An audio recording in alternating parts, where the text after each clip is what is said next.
California sunshine is Randy Barnes. A new world record in the shot, $50,000 safely tucked away. Not bad for an afternoon's work.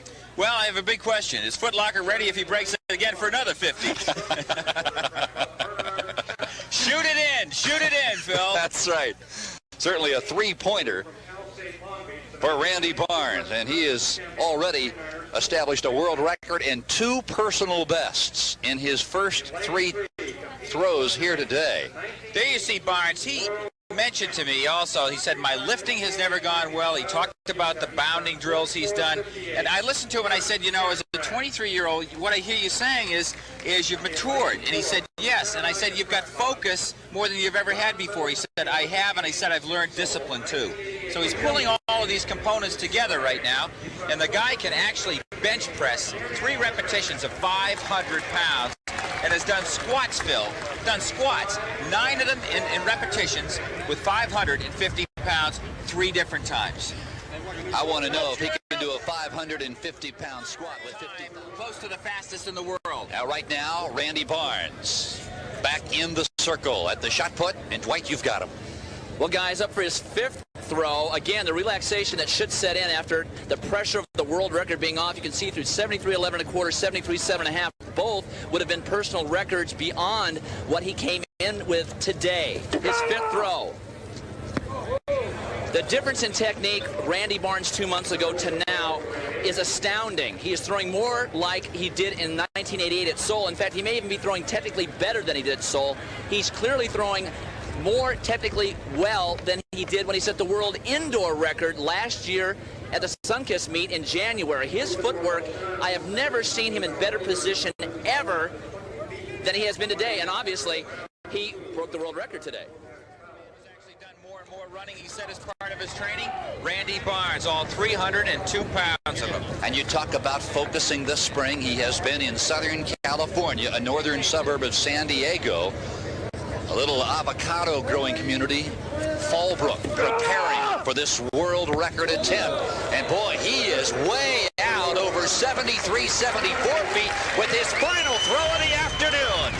If you have just joined us, Randy Barnes, that man right there on his 2nd attempt, demolished Old Timmerman's world record, becoming the first American to regain that world record since Randy Matson back in 1965. Watch the spin technique. He builds up good quickness through the circle. Look at that 16-pound ball fly. Amazing.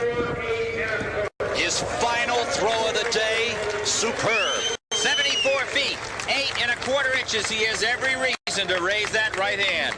5 of his 6 throws, personal bests, including the world record. And right now, let's take you down to the track where Dwight Stones is standing by with a winner. Superb time, close to the fastest in the world. Now, right now, Randy Barnes back in the circle at the shot put, and Dwight, you've got him. Well, guys, up for his 5th throw. Again, the relaxation that should set in after the pressure of the world record being off. You can see through 73.11 1/4, 73.7 1/2. Both would have been personal records beyond what he came in with today. His 5th throw. The difference in technique, Randy Barnes 2 months ago to now, is astounding. He is throwing more like he did in 1988 at Seoul. In fact, he may even be throwing technically better than he did at Seoul.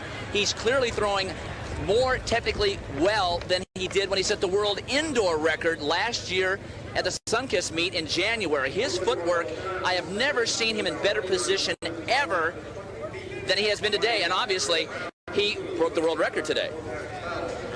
Today, the world record and the outdoor shot put established by this man, 23-year-old Randy Barnes. His 2nd attempt of the afternoon, he let it fly and almost threw it out of Drake Stadium.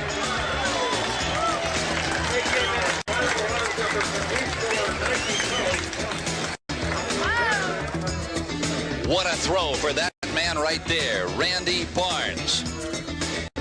The world record now belongs to that man right there, 75 feet, 10 1/4 inches. And as we told you at the outset, if he did it, a check from Foot Locker in the amount of $50,000 would be his, and there it is.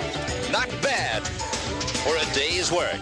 And Dwight Stones has got the richest man on the floor of the stadium today. Dwight? Okay, we can't give away our pre-meet ritual that we go through, right? But we talked before the world indoor record. We talked before the world outdoor record. You know, I was going to hype the whole thing as, watch out, this guy gets better as the competition goes on, and then on the second throw, you just blow it right out, 75-10 and a quarter. Tell me what you were thinking before you got in the ring on that throw. I'll tell you, I mean, usually I'm expecting it, you know, after the way I've done it in the past, I'm expecting a big throw on the sixth throw. And to get it on the second was real surprising. I mean, I can't tell you that I had anything specific in mind when I got in there other than just hit, you know, knock the you-know-what out of it. And I did that. And really, it was nice because it was the first time I had time to enjoy it. You know, every throw after that was so easy because I'd already done it, you know, and I was just enjoying it. Well, that's what I said. I thought now that you got the pressure, the money's in your pocket, the world record is on your mantle, the relaxation may carry you to 76 feet, 77 feet, the kind of throws that you've been having in practice. What did you then think? I mean, you dumped all those throws out in mid-73s. All those would have been personal bests until 15 minutes before that. Exactly. Well, again, I mean, the throws I've been having in practice have indicated all that, so it's not a huge surprise, but I'm in such shock I didn't really have time to pay attention to what I was doing after that, you know, and it's probably not going to sink in until tonight and tomorrow, you know. Well, I'm going to help it sink in. I want you to take a look at our monitor. And it's a little bit glary, but I want you to take a look at the throw and just walk us through it, Randy. Okay. Well, right here, I mean, the series is there. I know the consistency is there. I opened up with 71-10. It's the best opener I've ever had. Again, I'm just thinking about turning the right foot and breaking my fingers off. I mean, that's, you know, something simple like that. You key on simple things. I mean, I guarantee that's all I was thinking about is bending those fingers back. I was saying throughout the competitions I saw you throw, it may be the best technique I've ever seen. It's even better than the world indoor record. I mean, you were hitting the positions. There was no chance that you were going to foul, which makes me think your practice throws are in the area that you've been saying they're in. Oh, yeah. Well, the strength and speed is there, and that allows you to hit the positions. You know, the better shape you get in, the more you can get the right hip into it. My flexibility's better. Everything's better. I'm just tickled to death. Well, we had one of those rare occurrences where we were predicting a world record. There was money on the line for a world record, and this man, Randy Barnes, delivered on that promise. Who knows what kind of a season he will have the rest of this 1990 season. Congratulations, Randy, and we're going to take it back up to the booth. Thank you very much, Blake. Well, I'll tell you one thing. Take a look at the results here in the shot. Randy Barnes, there is the new world record. I wonder how long it will take before Ulf Timmermann, the East German former record holder, gets the word.